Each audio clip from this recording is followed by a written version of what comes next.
My name is Eleanor Vance. I am 65 years old, and until a Tuesday evening in late November, my entire world was contained within a 60-acre farm in Oak Haven, Ohio.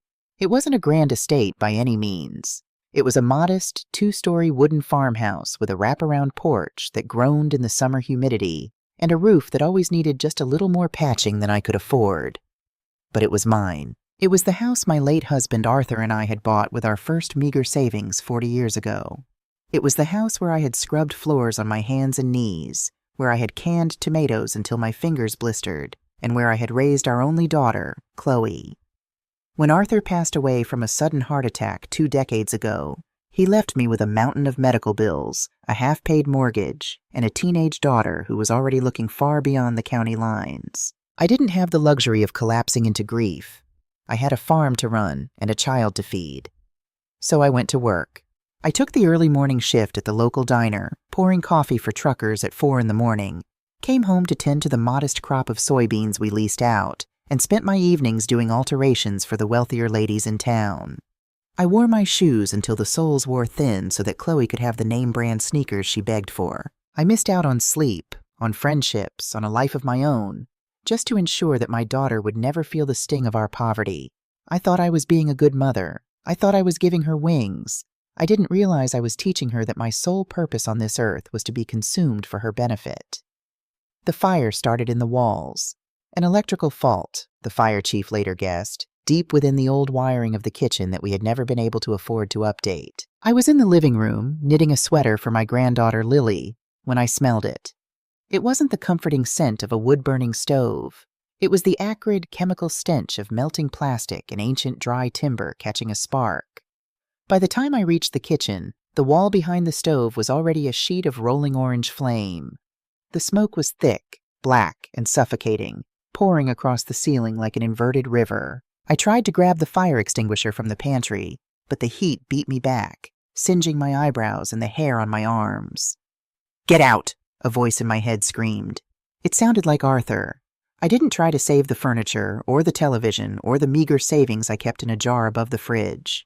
I ran to the hallway closet, dropping to my knees below the smoke line, and grabbed the only thing that truly mattered, a heavy, intricately carved wooden box. Inside were Arthur's love letters, Chloe's baby teeth, a lock of her hair from her first haircut, and the silver locket my mother had given me. Clutching the box to my chest, I stumbled out the front door and collapsed onto the frozen grass of the front lawn. I lay there, gasping for air, my lungs burning, as I watched 40 years of my life turn to ash. The fire trucks arrived 20 minutes later, their sirens wailing through the quiet Ohio night, but it was too late. The old wooden house went up like a tinderbox.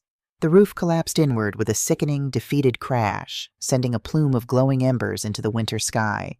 I sat on the bumper of my 2008 Ford F-150, the only vehicle that had been parked far enough away to survive, and watched my past, my present, and what I thought was my future, burn to the ground. A neighbor, Mrs. Gable, wrapped a scratchy wool blanket around my shoulders, but I couldn't feel the cold. I couldn't feel anything but a hollow, echoing void in my chest. "Eleanor, honey, where will you go?" Mrs. Gable asked gently, her face illuminated by the flashing red lights of the fire engines. I looked down at my hands, covered in soot and trembling uncontrollably. "I have my daughter," I whispered, my voice hoarse from the smoke. "I have Chloe." The drive from Oak Haven, Ohio to the affluent suburbs of Connecticut took me 14 hours. I drove straight through the night, fueled by adrenaline, cheap gas station coffee, and the desperate, naive hope of a mother's heart. My truck smelled strongly of smoke, a scent that had seeped into my skin, my clothes, and my hair. I caught glimpses of myself in the rearview mirror, a tired 65-year-old woman with a soot-stained face, wearing a mismatched sweater and jeans, looking every bit like a refugee from a forgotten war. As the miles stretched on, my mind drifted to Chloe. She had done well for herself, just as I had always prayed she would. She had gone to college on the East Coast, paid for by my double shifts and a second mortgage I had secretly taken out on the farm. There she met Carter Sterling. Carter was a financial executive. He was handsome in a cold, polished sort of way, and he came from money, the kind of money that doesn't just buy things, but buys distance from people like me. When they married, the wedding was in a grand country club in Newport. I had spent 2 months sewing my own dress, hoping to look respectable. But the moment I walked into that room filled with women in designer gowns and men in tailored tuxedos, I knew I was an embarrassment to her. Carter's family had been polite, but it was the kind of forced, brittle politeness you reserve for the hired help. Over the years, the distance between Chloe and me grew. Not just the physical miles, but the vast, unbridgeable chasm of social class. Our phone calls dwindled to once a month, usually rushed. I understood. She had a busy life. Charity galas, PTA meetings, maintaining a pristine image in her exclusive gated community. I never wanted to be a burden. I was just proud of her. But now, I had nothing. Surely in a time of absolute tragedy, blood would mean something. Surely the daughter I had sacrificed my youth for would open her doors to her homeless mother. It was late afternoon when I finally pulled up to the gated entrance of Whispering Pines. The security guard eyed my battered, smoke-stained truck with blatant suspicion before reluctantly raising the barrier after confirming my name on the resident guest list. The Sterling residence was massive. It was a sprawling, modern colonial made of gray stone and crisp white trim, sitting on 2 acres of flawlessly manicured lawn that was currently covered in a light dusting of pristine snow. The windows glowed with warm golden light. It looked like a picture from a luxury magazine. I parked my truck on the street. I didn't dare leak oil on their spotless circular driveway, and walked up to the grand front door, clutching my wooden box. I hesitated for a moment, suddenly intensely aware of how I must look, how I must smell. I swallowed my pride, shivering in the biting Connecticut wind, and rang the bell. The door opened, and there stood Carter. He was wearing a cashmere half-zip sweater and holding a crystal glass of amber liquid. The polite, synthetic smile he used for guests vanished the second his eyes landed on me. His gaze swept over my soot-stained clothes, my disheveled hair, and the battered wooden box in my arms. He physically took a step back, his nose crinkling in absolute disgust. "Eleanor," he said, the word dropping from his mouth like a dead weight. "What on earth are you doing here? And what is that horrific smell?" "Carter," I rasped, my throat still raw. "There was a fire. The farm. The house is gone. It burned to the ground last night." For a fraction of a second, I waited for the shock, the sympathy, the basic human decency of asking if I was hurt. It never came. "A fire," he repeated flatly. He glanced nervously over his shoulder into the sprawling, immaculate foyer with its imported marble floors. "Well, that's unfortunate. But why are you here? Unannounced?" My heart stuttered. I lost everything, Carter. I just have my truck and the clothes on my back. I drove all night. I need a place to stay just for a little while, just until I figure things out." Carter's jaw tightened. He leaned in slightly, lowering his voice so as not to echo in his perfect house. "Eleanor, be reasonable. Look at you. You are covered in ash and filth. You smell like a campfire. We have a massive dinner party tomorrow night with the senior partners from my firm. I cannot have you wandering around the house looking like a vagrant. You'll ruin the Persian rug the second you step inside." A vagrant. The word hit me with the physical force of a slap. I had worked until my hands bled to put his wife through school, and to him, I was a dirty vagrant threatening his rug. "Who's at the door, Carter?" Chloe appeared behind him. She was wearing a silk lounge set, her hair perfectly blown out, a diamond tennis bracelet glittering on her wrist. She looked beautiful. She looked like a stranger. "Mom?" Chloe gasped, her eyes widening as she took in my appearance. "Oh my God, what happened?" "The house burned down, Chloe," I said, tears finally welling up in my eyes, blurring her image. "It's all gone. Your father's things, my clothes, the photographs, everything. I had nowhere else to go." Chloe brought a perfectly manicured hand to her mouth. "Oh, Mom, that's terrible." She stepped forward as if to hug me, but Carter subtly put his arm out, blocking her path. "Your mother was just explaining that she needs a place to stay," Carter said smoothly, his tone laced with ice. "I was just telling her that the timing is incredibly poor. With the Anderson dinner tomorrow, and Lily having her friends over this weekend, the guest rooms are simply not prepared for this kind of situation." I looked at my daughter, waiting for her to push his arm away, waiting for the fierce, protective love of a child to emerge, waiting for her to say, "This is my mother, Carter," and she stays. Chloe looked at Carter, then down at my dirty boots, then back at me. Her expression shifted from shock to a tight, uncomfortable panic. "Mom," Chloe started, her voice taking on that placating, high-pitched tone she used when she was trying to avoid a fight with her husband. "Carter is right. Things are crazy right now. Our image is so important for his promotion this quarter. Maybe I could book you a room at the Motel 6 near the highway, just for a few nights?" I stared at her. A Motel 6. After 14 hours of driving, having lost my home of 40 years, my only child was offering to banish me to a cheap roadside motel so I wouldn't embarrass her in front of her husband's colleagues. "Chloe, please," I whispered, stripping away the last ounce of my dignity. "I don't have a credit card. They burned. I don't have cash. I just need a corner. I'll stay out of sight. I won't speak to your guests. I just need to be with family." Carter sighed loudly and dramatically, rolling his eyes. "This is exactly what I was afraid of. The guilt trips. Eleanor, we are not a charity. We have our own family, our own massive mortgage to worry about. We can't take on your financial burdens. You have homeowner's insurance, don't you? Let them put you up in a hotel." I gripped the wooden box tighter. "Yes, of course I have insurance," I said, trying to stand a little taller. "I have the comprehensive fire policy. It will just take a few days to contact the agent and get the claim started. They'll cover a rental and the rebuild. I won't cost you a dime, Carter. I just need shelter until the adjuster cuts the emergency check." The moment the words left my mouth, the atmosphere on the porch changed entirely. The color instantly drained from Chloe's face. She went ashen, her eyes darting wildly to the floor. She took a step back, her hand dropping from her mouth. Carter frowned, looking at his wife's sudden panic. "Well, if you have insurance, then there's no crisis," he said, turning back to me. "Call them now. Have them wire you funds." I can't," Chloe choked out. Both Carter and I looked at her. "What do you mean you can't?" Carter snapped. Chloe wrapped her arms around herself, trembling, unable to look me in the eye. "Mom, the insurance, you don't have it." The cold wind whipped around us, but I suddenly felt flushed with a terrifying heat. "What are you talking about, Chloe? I've paid that premium every year since your father died. It's automatically drafted from the account." It was drafted from the joint account," Chloe stammered, tears now spilling down her cheeks, ruining her perfect makeup. "The one you put my name on years ago in case of emergencies." "Get to the point, Chloe," Carter demanded, his voice dangerously low. Chloe let out a pathetic, racked sob. 6 months ago. Carter, your bonus was delayed, and the country club dues were coming up. You said if we lost our membership, the partners would think we were going under. You were so angry."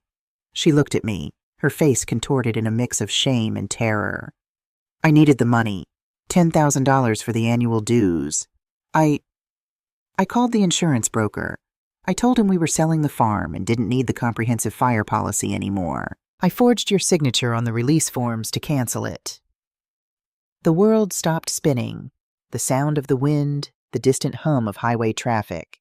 Everything faded into a deafening, high-pitched ringing in my ears. "You did what?" Carter hissed, furious not at the betrayal of her mother, but at the fact that his wife had committed fraud. "I took the premium refund check," Chloe cried, shrinking back. "I deposited it into our private account and paid the country club. I downgraded your policy to liability only, Mom, just enough to keep the bank happy on the remaining mortgage. If the house burns down, it covers nothing.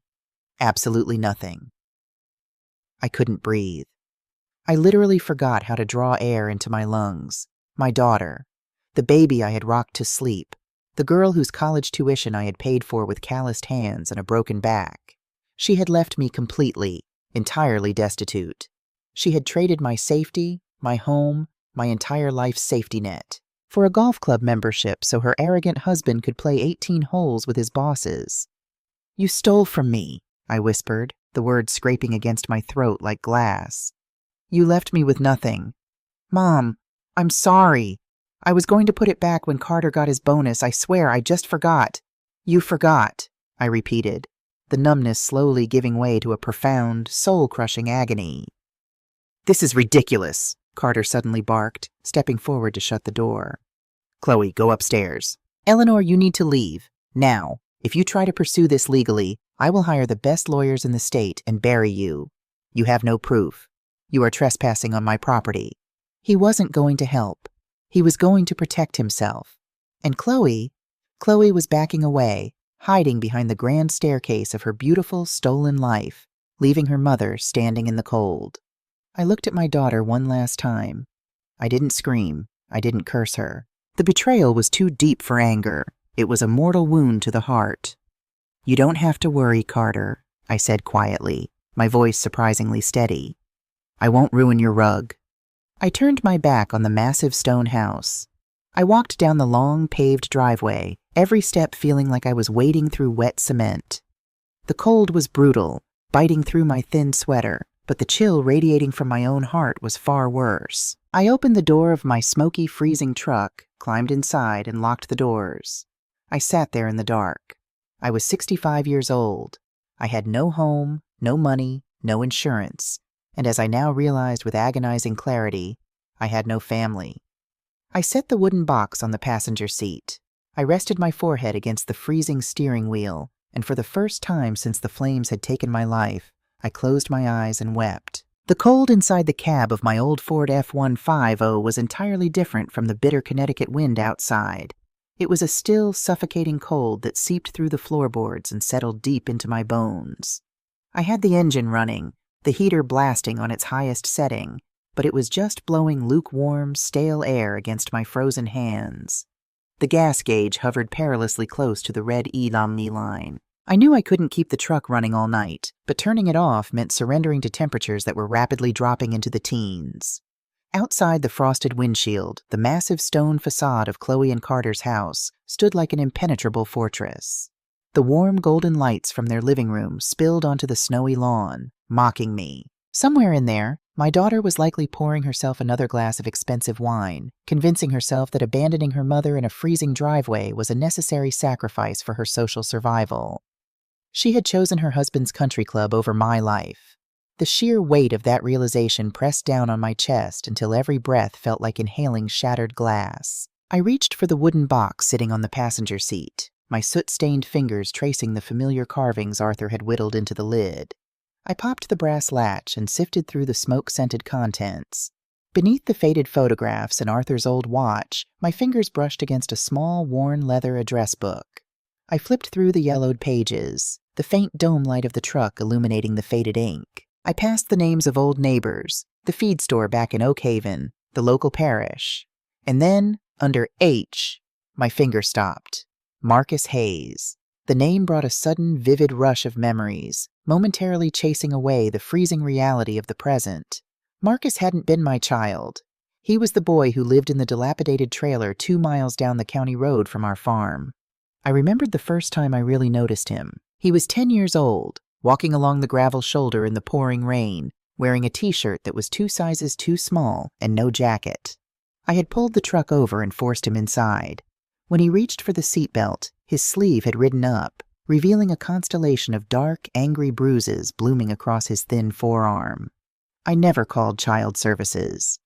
In a small, poor town like Oak Haven 40 years ago, involving the authorities often made things worse for kids like Marcus. Instead, I made my farm his sanctuary. I started leaving the porch light on. I'd set an extra plate at the dinner table, making sure there was always a heavy portion of meatloaf and mashed potatoes waiting. While I worked the early shift at the diner, he would come over before school, quietly sweeping the porch or feeding the chickens just to earn his keep. Chloe had hated him. Even as a teenager, she had been fiercely territorial of what little we had, viewing Marcus as a dirty, unwanted stray that her mother was foolishly wasting resources on. "Why is he always here?" she would whine, tossing her perfectly brushed hair. "He smells like sour milk, Mom. Tell him to go home." But I couldn't, because when I looked into Marcus's eyes, I saw a soul that was starving for more than just food. He was starving for dignity. He was a brilliant, quiet boy who read every encyclopedia I brought home from the thrift store. When he turned 18, he left Oak Haven with a duffel bag, a high school diploma, and $200 I had secretly folded into his coat pocket. Over the years, he kept in touch. Christmas cards from college, a brief phone call when he got his first job in Texas. He had built a life for himself in healthcare real estate, developing assisted living facilities. He had become a man who believed that the vulnerable deserved to be treated with respect.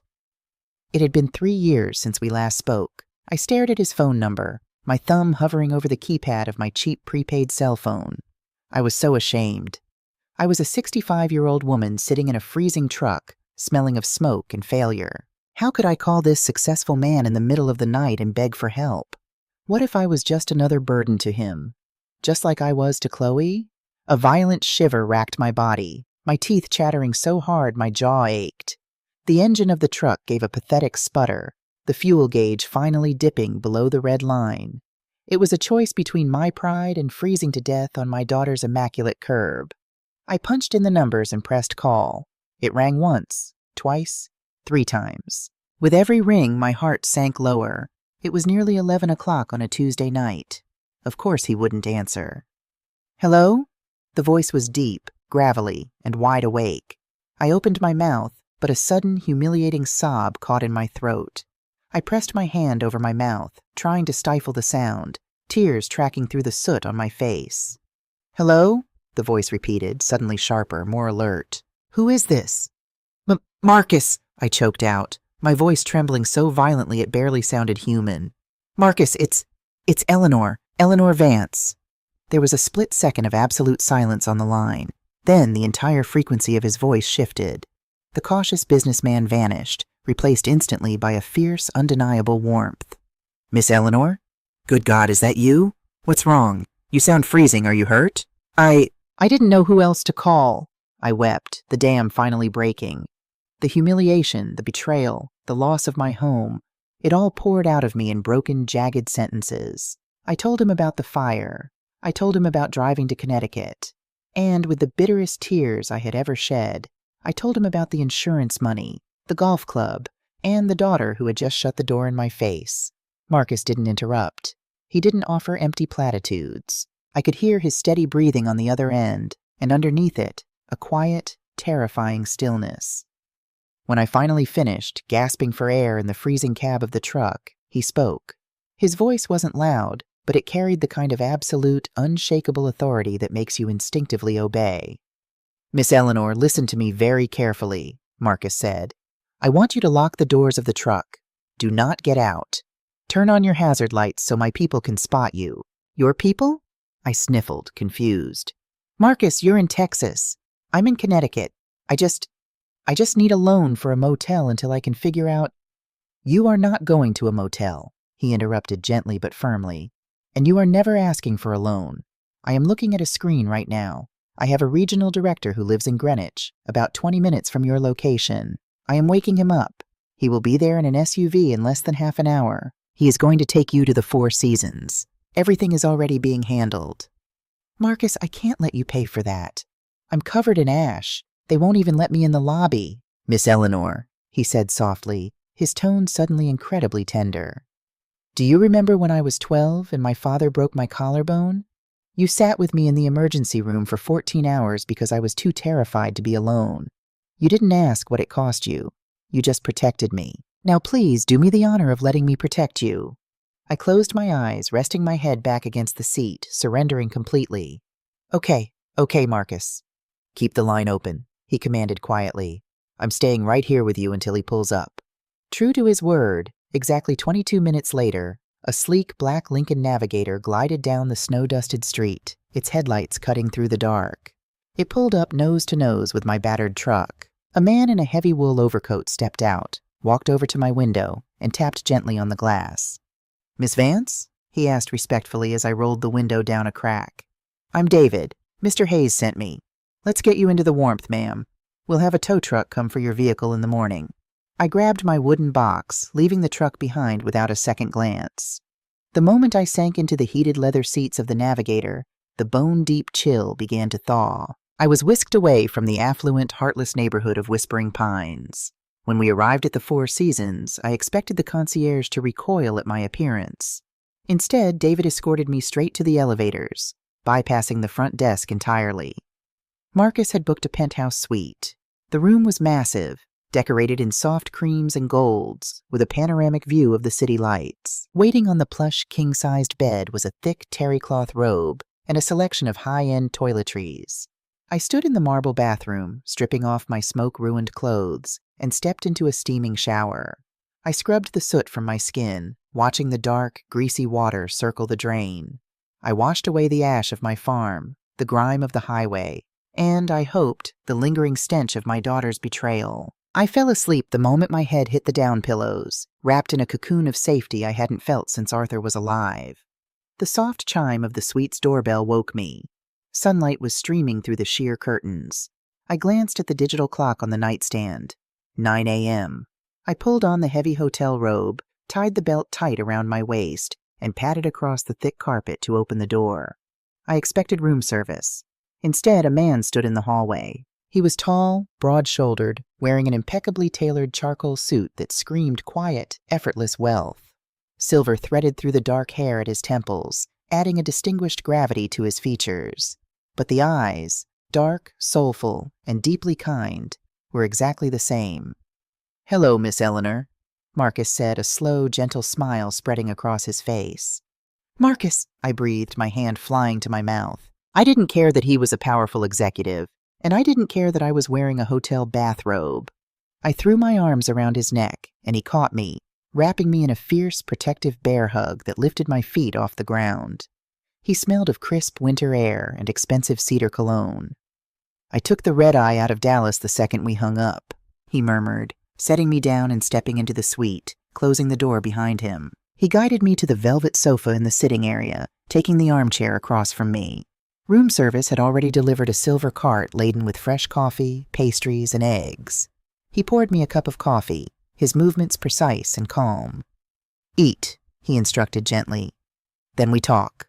I managed a few bites of toast and sipped the dark, rich coffee. In the daylight, sitting across from this composed, successful man, the events of the previous night felt like a fever dream. "I can't believe you flew all the way here," I said, tracing the rim of the porcelain cup. "You must have so many important things to attend to." Marcus leaned forward, resting his forearms on his knees, his dark eyes locking onto mine. "There is nothing in my life more important than the woman who taught me I was worth keeping alive. Now I want you to tell me everything. Start from the fire, and don't leave out a single detail about Carter and Chloe." So I did. Without the panic of the freezing truck, I laid out the cold, hard facts. I explained how the old wiring had finally given out.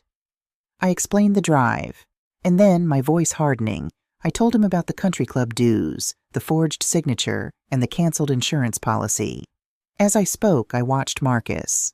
He didn't rage. He didn't raise his voice or pound his fist on the table, but the temperature in the room seemed to drop by 10 degrees. His jaw set into a rigid line, and his eyes turned flat and dangerous. It was the look of a man who moved millions of dollars and destroyed competitors before breakfast. It was the look of absolute surgical fury. "She canceled the comprehensive policy to pay for a golf membership," Marcus repeated, his voice dangerously quiet. It wasn't a question. He was carving the fact into his mind. "She left you exposed, and then she let her husband throw you out into the snow to protect a rug." "I lost the farm, Marcus," I whispered, the grief suddenly swelling in my throat again, threatening to choke me. "I lost the land. Arthur loved that land. And those developers, those corporate logging companies from Columbus, they've been circling me like vultures for 5 years. They've been calling my house, leaving flyers in my mailbox, offering me pennies to buy me out so they can tear down the trees and build strip malls. Now I have no house, no money. The bank will foreclose on the ashes. The developers will finally get it." I looked down at my lap, ashamed of my own vulnerability. "I failed Arthur. I couldn't protect our home." Marcus remained silent for a long moment. Then he stood up, walked over to the window, and looked out over the Connecticut skyline. He slipped his hands into his trouser pockets, his broad back to me. "Miss Eleanor," he said quietly, "do you remember a company called Horizon Holdings? They were the ones sending you the most aggressive letters about 3 years ago." I frowned, wiping a stray tear from my cheek. "Yes, they were relentless. But then, about 2 years ago, they just stopped. The letters stopped. The phone calls stopped. I thought they had finally given up." Marcus turned around. A small, almost imperceptible smile touched the corners of his mouth, softening the dangerous edge in his eyes. He walked back to the sofa and sat down, leaning in close. "They didn't give up, Miss Eleanor," he said softly. They were bought out. I stared at him, confused. Bought out? By who? By me, Marcus said simply. The silence in the hotel room was absolute. I could hear the faint ticking of the grandfather clock in the corner. You? I breathed. 5 years ago, when we spoke on the phone, you mentioned you were stressed about developers trying to force you out of Oakhaven, Marcus explained, his voice smooth and steady. You said they were buying up all the acreage around your 60 acres, trying to squeeze you into selling. You said it was ruining the peace Arthur had worked so hard to build. He reached across the coffee table and gently took my hands in his. His grip was warm and grounding. I couldn't have that, Marcus continued. That farm was the only place in my childhood where I felt safe. It was sacred ground.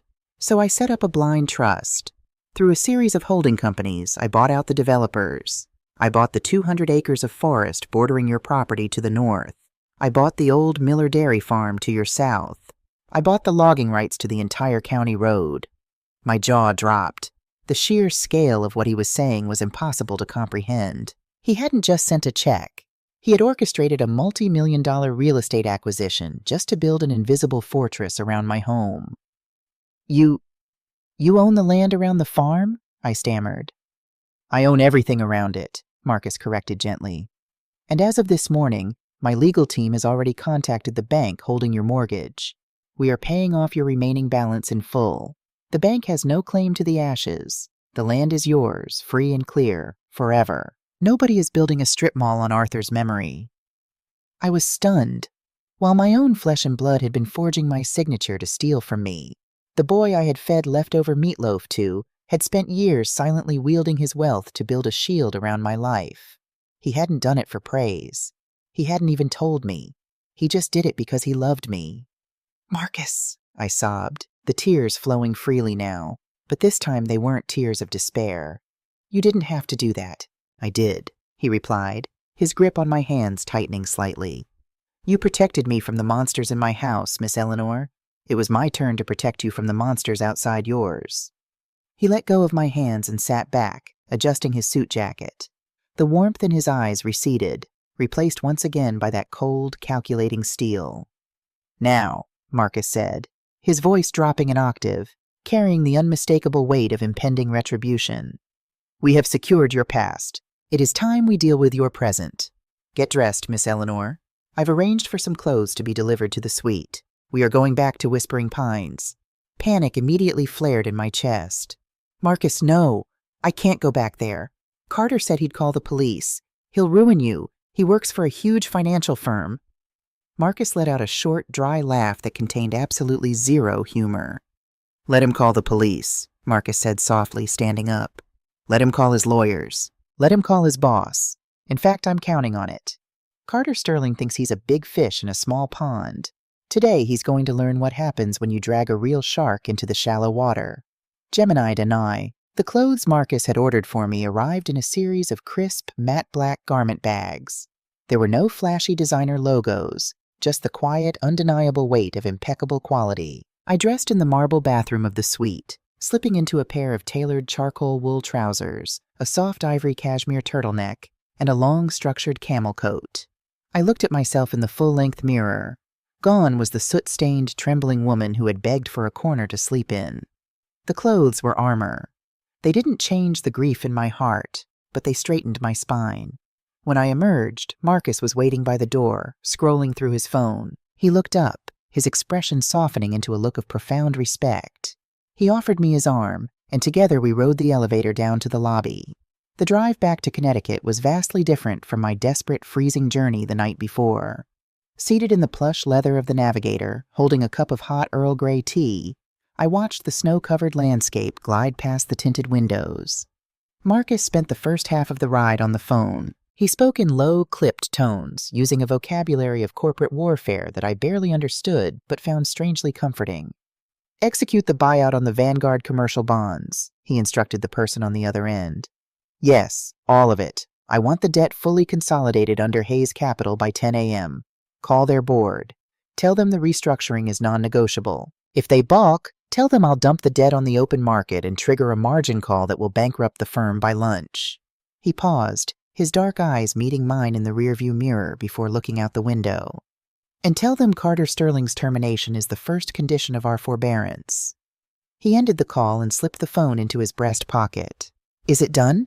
I asked, my voice barely above a whisper. "The financial world moves very quickly when you apply the right amount of pressure to the right arteries," Marcus said calmly. Carter's firm, Vanguard Investments, was heavily over-leveraged in commercial real estate. They've been bleeding money for 18 months, keeping the partners' salaries artificially inflated through toxic debt. I just bought that debt for pennies on the dollar. I now own his firm, Miss Eleanor, and I am a very unforgiving landlord. We pulled into the gated community of Whispering Pines just before 11 o'clock.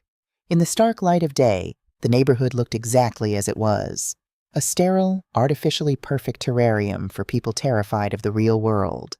As we rolled up to Chloe and Carter's house, I noticed a large white van parked in the circular driveway.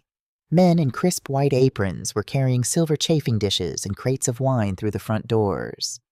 "The caterers," I realized aloud. "Carter mentioned a dinner party tonight for the senior partners at his firm." "Perfect timing," Marcus murmured. David, the driver, opened my door. I stepped out onto the pristine driveway, my boots crunching softly on the salted pavement. Marcus walked beside me, his presence an impenetrable wall against the bitter wind. We didn't ring the bell. The front door was propped open for the catering staff. I walked into the grand two-story foyer. The smell of roasting lamb, garlic, and expensive floral arrangements filled the air. "Excuse me, you can't just walk in here," a woman with a clipboard, presumably the event planner, snapped, stepping into our path. Before I could answer, a voice rang out from the top of the grand staircase. "I told you to set up the champagne tower in the solarium, not the living room." Carter froze halfway down the stairs. He was wearing a sharply tailored navy suit, a silk tie perfectly knotted at his throat. He looked like the master of the universe, preparing to hold court. When he saw me standing in his foyer, his face contorted into a mask of absolute outrage. "Eleanor," he barked, descending the remaining stairs 2 at a time. "Are you out of your mind? I told you last night that if you came back here, I would call the police. You are trespassing." "I came to get my mother's quilt," I said, my voice steady, surprising even myself. "The one my grandmother made. I let Chloe borrow it when Lily was a baby. I'm taking it back, and then I will never set foot in your house again." Carter let out a sharp, condescending laugh. "A blanket?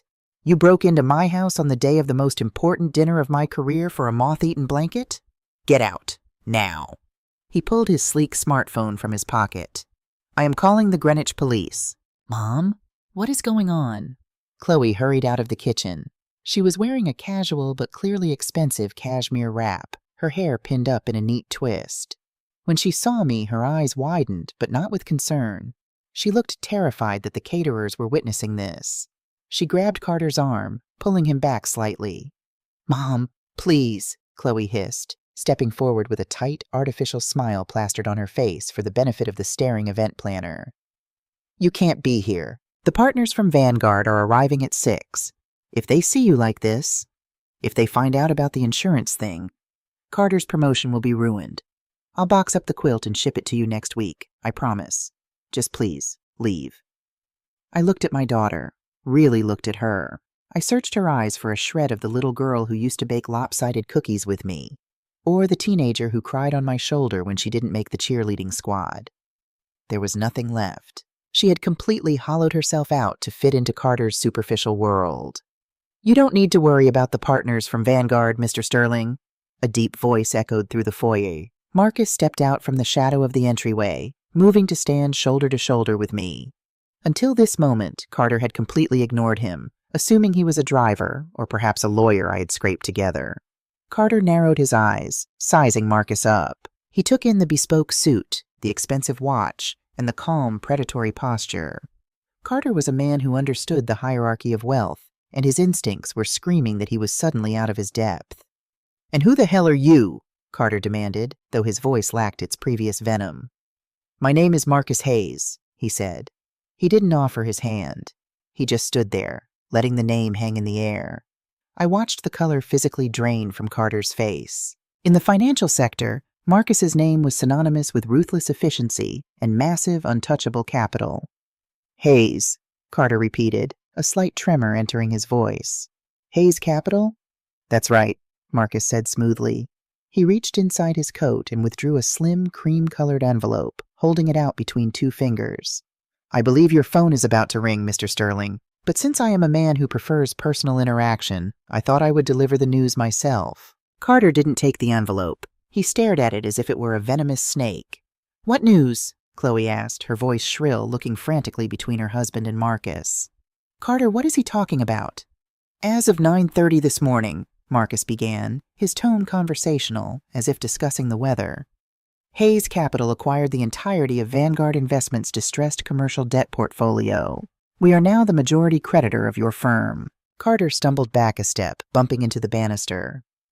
That's impossible. We were restructuring. We had a grace period. You had a grace period. I revoked it, Marcus corrected.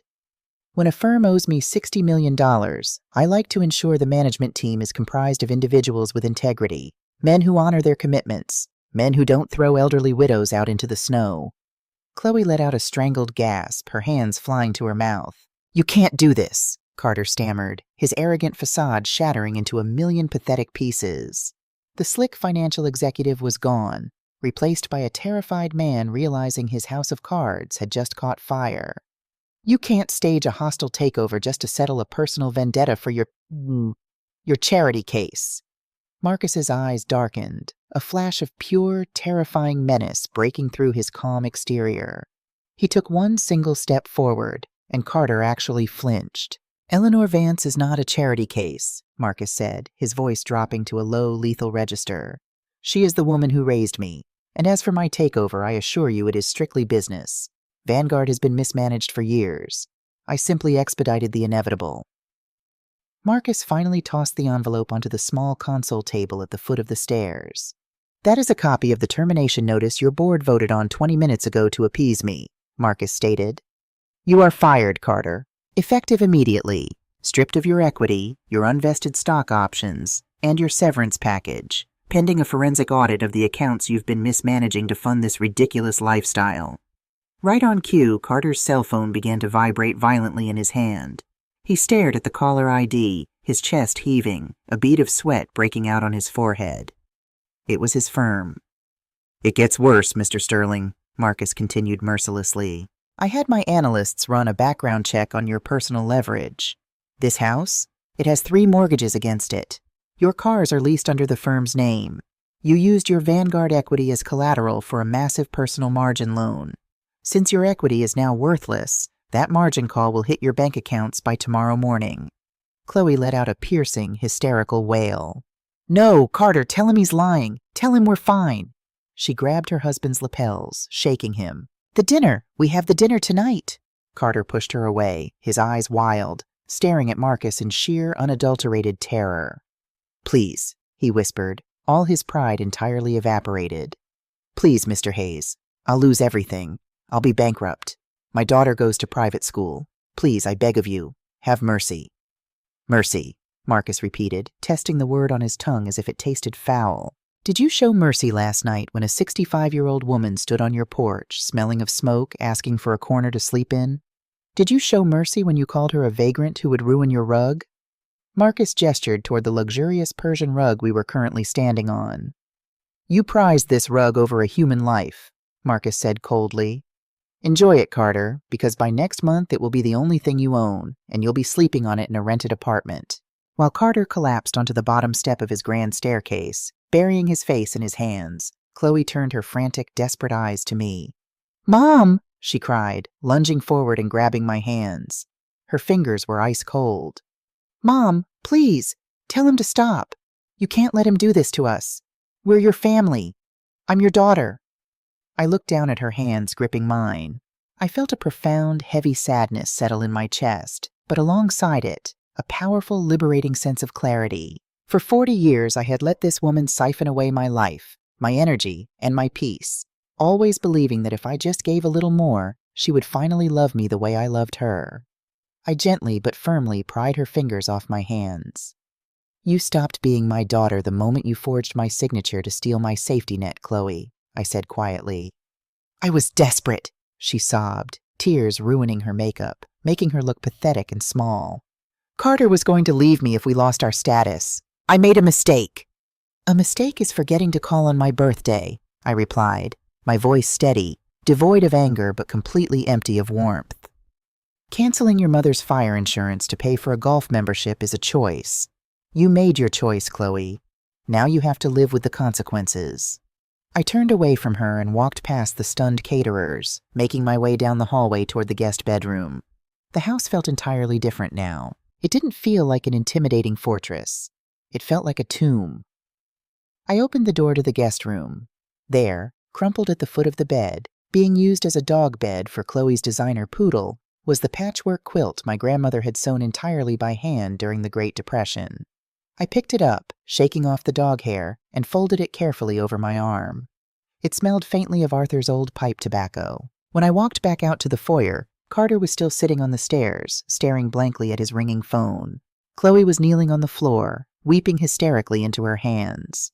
Neither of them looked up as I walked to the front door. Marcus was waiting for me on the porch. He opened the heavy wooden door, letting the crisp, clean winter air flood into the stagnant, suffocating house. "Do you have what you came for, Miss Eleanor?" he asked gently. I clutched the folded quilt to my chest, feeling the warmth of my ancestors, the true legacy of my family, pressed against my heart. I looked back one last time at the ruined empire my daughter had traded her soul to build. "Yes, Marcus," I said, stepping out into the sunlight. "I have everything I need. Let's go home." I didn't return to Ohio. There was nothing left in Oak Haven but a plot of ash and the ghosts of a life I had outgrown. Instead, Marcus flew me to the Texas Hill Country. He didn't buy me a sterile, towering mansion with echoing marble halls. He knew me better than that. The house he drove me to was nestled at the end of a winding dirt road, shaded by ancient, twisting live oak trees. It was a single-story limestone ranch house with a wide, wraparound porch, a tin roof that would sing in the rain, and 2 acres of fenced-in garden space. Inside it was warm and flooded with natural light. The kitchen had butcher-block counters and a cast-iron sink. It was a house meant to be lived in, meant to be loved.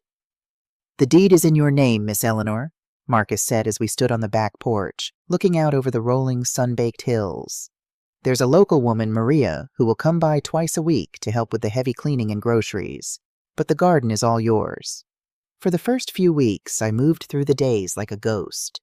40 years of constant bone-grinding labor had wired my brain for survival. I would wake up at 4 in the morning, my heart racing, convinced I was late for a diner shift that no longer existed.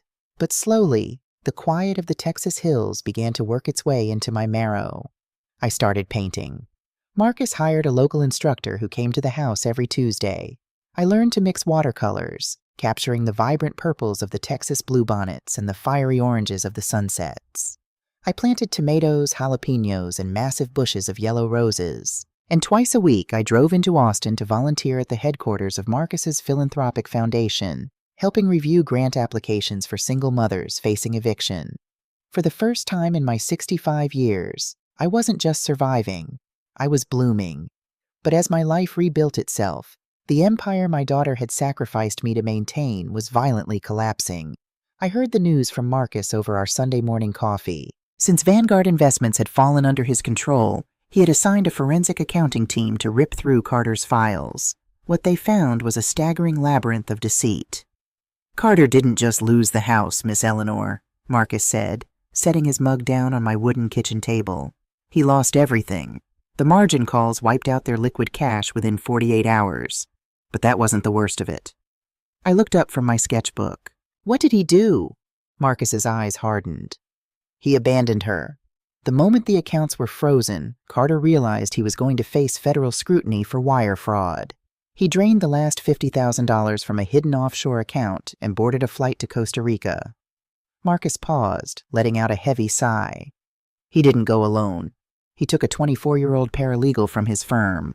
Our auditors found the paper trail. He'd been paying the lease on her luxury condo in Manhattan for 3 years. A cold chill ran down my spine. While Chloe had been forging my signature to pay for his country club, terrified of losing his affection, Carter had been using their debt to fund a secret life with a woman 10 years younger than his own marriage. "Where is Chloe?" I asked, my voice steady. I felt pity, yes, but the searing pain of betrayal I would have felt a year ago was gone. "Living in a residential motel outside Hartford with Lily," Marcus replied. The bank foreclosed on Whispering Pines last Tuesday. I thought that would be the end of it. I thought rock bottom would force Chloe to look in the mirror and finally face the woman she had become. I underestimated her capacity for delusion. 2 weeks later, a process server knocked on my door in Texas and handed me a thick manila envelope. I sat on my porch, my hands trembling as I read the legal jargon. Chloe wasn't calling to apologize. She was suing me. She had filed a petition in a Texas probate court for emergency conservatorship. In the documents, my own daughter claimed that I was suffering from severe undiagnosed dementia.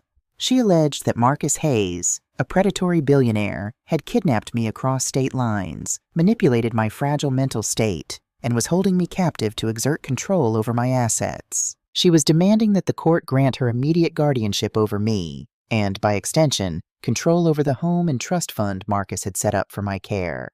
She didn't want a mother. She wanted a hostage with a bank account. I didn't cry this time. I felt a cold, righteous anger settle into my chest. I handed the papers to Marcus when he arrived that evening. He read them in silence, a terrifying, predatory calm washing over his features. "She has forced my hand," he said quietly. The deposition took place via video conference 2 weeks later. I sat in Marcus's sleek, glass-walled boardroom in Austin, wearing one of my sharpest suits, my hair professionally styled. On the large screen in front of me, Chloe sat in a dingy lawyer's office in Connecticut. She looked haggard. The designer clothes were gone, replaced by an ill-fitting blouse. Her hair was limp, her eyes dark and sunken. Her lawyer, a cheap ambulance chaser she had likely hired on contingency, started the proceedings with a smug, aggressive tone, trying to paint me as a confused, senile old woman. "Mrs. Vance, what day of the week is it? Do you know what state you are currently in?" he asked condescendingly. Marcus's lead counsel, a terrifyingly sharp woman named Sarah, didn't even let me answer. She unleashed absolute hell. Within 20 minutes, Sarah had entered into evidence the forged insurance documents bearing Chloe's handwriting. She entered Carter's bankruptcy filings and the wire transfers to his mistress. She produced affidavits from my doctors in Texas certifying my flawless cognitive health. "My client, Mrs. Vance, is in full possession of her faculties," Sarah stated coldly, staring directly into the camera at Chloe. "What she is not in possession of is a daughter with an ounce of moral integrity. We will be countersuing for the insurance fraud committed across state lines, which carries a mandatory minimum of 3 years in federal prison. Unless, of course, the petitioner withdraws this absurd conservatorship claim immediately." On the screen, Chloe's lawyer turned pale. He looked at Chloe, whispered something harsh into her ear, and began packing up his briefcase right then and there. "The petition is withdrawn," the lawyer stammered into the microphone. Chloe stared at the camera, her eyes locking with mine. There was no love in her gaze, only the desperate, cornered look of a wild animal that had finally run out of traps. The screen went black. Part 5. The Final Boundary. The Texas summer had just begun to turn the hills a deep golden brown when a beat-up, rented Honda Civic sputtered down my dirt driveway. I was on my knees in the garden, wearing a wide-brimmed straw hat, pulling weeds from around the jalapeno plants. I stood up, dusting the dark soil from my gardening gloves, and watched the car shift into park. The driver's door opened and Chloe stepped out. If she had looked haggard on the video call, she looked entirely broken now. She was painfully thin, her shoulders slumped beneath the weight of her collapsed reality. But it was the passenger door opening that made my breath catch in my throat.